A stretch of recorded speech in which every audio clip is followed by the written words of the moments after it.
Assalamu alaikum, dear students. Once again, welcome to the class. Dear students, nan zamunga spoken English class number 24 دی. څنګه چې تاسو ته پته ده چې مونږه د spoken English آغاز کړی و، نو دا نن د هغې یو بله حصه ده. په دې کې به مونږه نن یو ناشنا سټرکچر زده کوو چې د هغې په مدد سره به تاسو د انګلیش د ویلو بالکل قابل شئ. نو راځئ چې د نننۍ کلاس آغاز وکړو د بسم الله الرحمن الرحیم نه.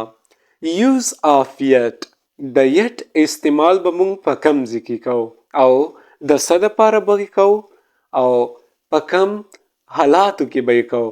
نو په دې سټرکچر کې به مونږه د یت استعمال کوو او د یت په مطلب به ځان پوهه کوو.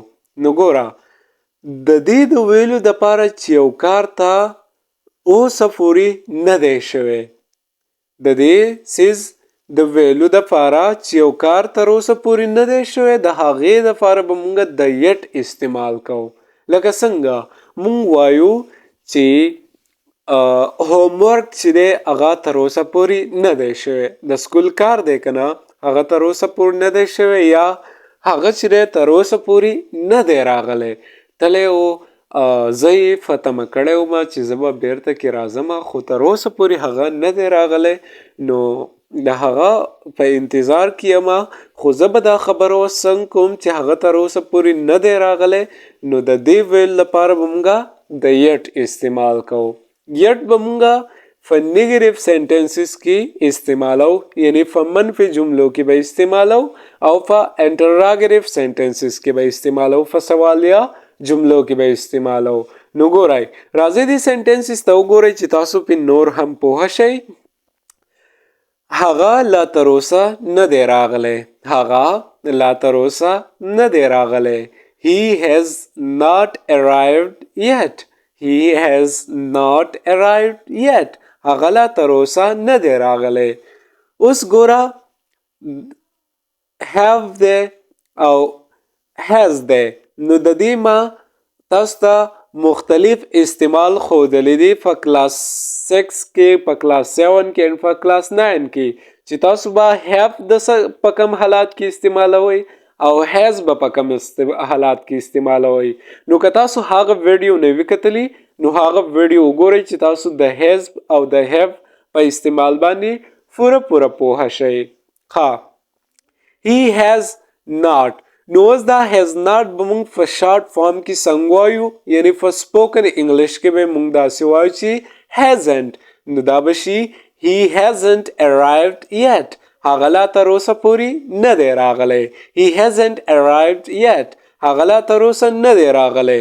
اوس تاسو ته د دې سینټنس نه پته ولګېده چې مونږ یو خبره کوو چې دا کار چې دی دا لا تر اوسه پورې نه دی شوی، یا هغه چې دی تر اوسه پورې نه دی راغلی، یا هغه تر اوسه پورې پخلی نه دی کړی، یا هغه تر اوسه پورې منځ نه دی کړی. نو دا به مونږه د یت په استعمال کوو. صحیح ده؟ لاندې نور سینټنسز ته وګورئ چې تاسو پې پوره پوه شئ. ما لا تر اوسه کلاس نه دی ختم کړی. ما لا تر اوسه کلاس نه دی ختم کړی، یعنی په دې ټایم کې، په دې وخت کې تاسو دا کلاس ګورئ، زما دا ویډیو ګورئ، نو دا تاسو نه دی ختم کړی. صحیح ده؟ دا کلاس تاسو نه دی ختم کړی. نو که تاسو چاته وایئ چې ما دا کلاس نه دی ختم کړی تر اوسه پورې، نو هغه به تاسو داسې وایئ I haven't finished the class yet. ما لا تر اوسه کلاس نه دی ختم کړی. I haven't finished the class yet. ما لا تر اوسه کلاس نه دی ختم کړی. دا haven't څنګه راغلی دی؟ ګوره، have plus not به مونږ په سپوکن انګلیش کې وایو haven't. لکه مونږ دا داسې وایو چې I have not، خو مونږ به په سپوکن انګلیش کې داسې وایو چې I haven't finished the class yet. ما لا تر اوسه کلاس نه دی ختم کړی. I haven't finished the class yet. ما لا تر اوسه کلاس نه دی ختم کړی. چې زه دا کلاس ختم کړم، نو د هغې نه بعد به زه ستا سره چکر له لاړ شم. رایټ؟ هغه تر اوسه دلته نه دی راغلی. هغه تر اوسه دلته نه دی راغلی. هغه تر اوسه دلته نه دی راغلی. He hasn't come here yet. He hasn't come here yet. هغه لا تر اوسه دلته نه دی راغلی. He hasn't come here yet.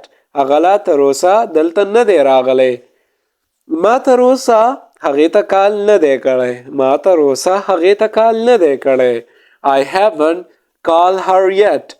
I haven't called her yet. ما تر اوسه هغې ته کال نه دی کړی.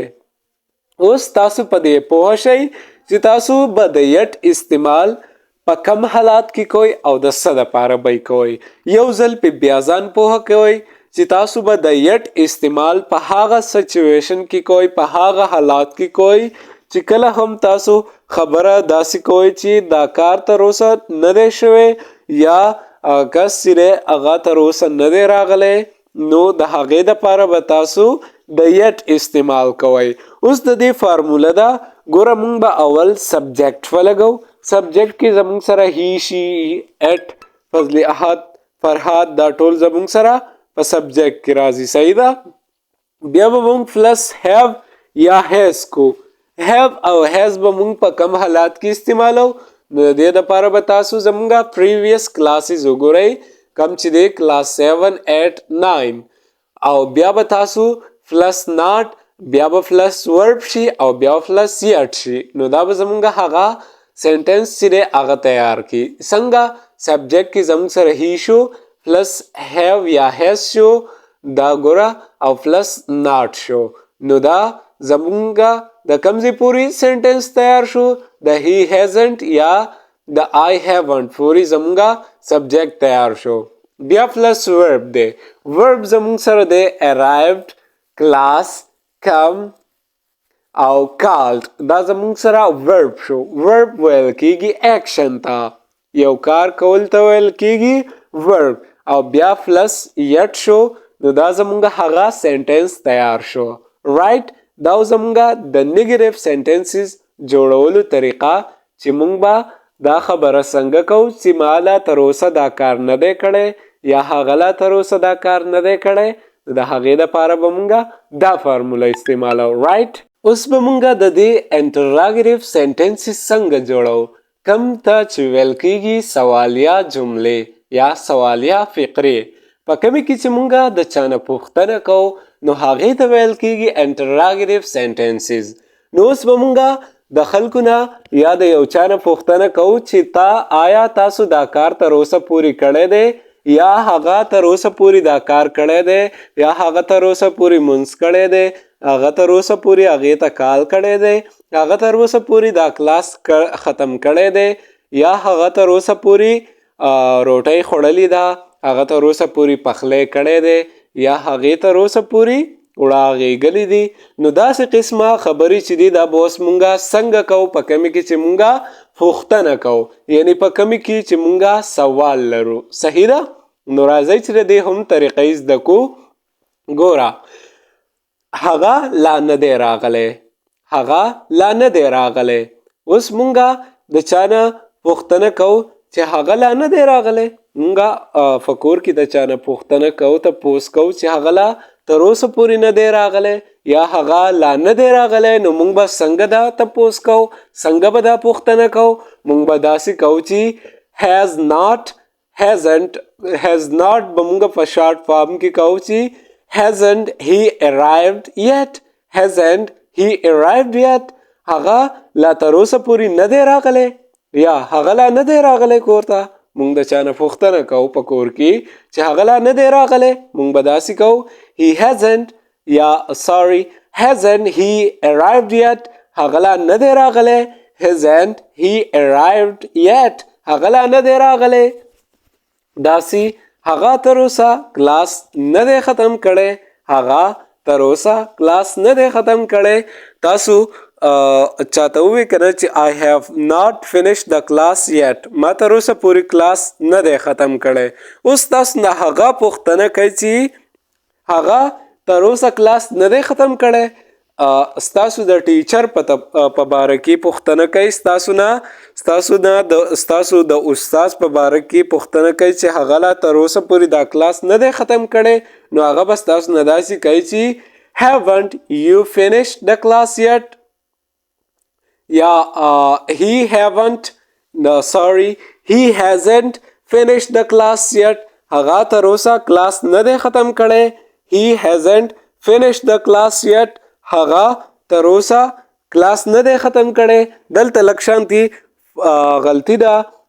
هغه دا ده چې haven't you finished the class yet. تاسو لا تر اوسه کلاس نه دی ختم کړی. د دې مطلب دا دی کله سنټنس داسې وي کنه چې haven't you finished the class yet نو د دې به مطلب شي ترجمه به شي په پښتو کې چې تاسو تر اوسه کلاس نه دی ختم کړی.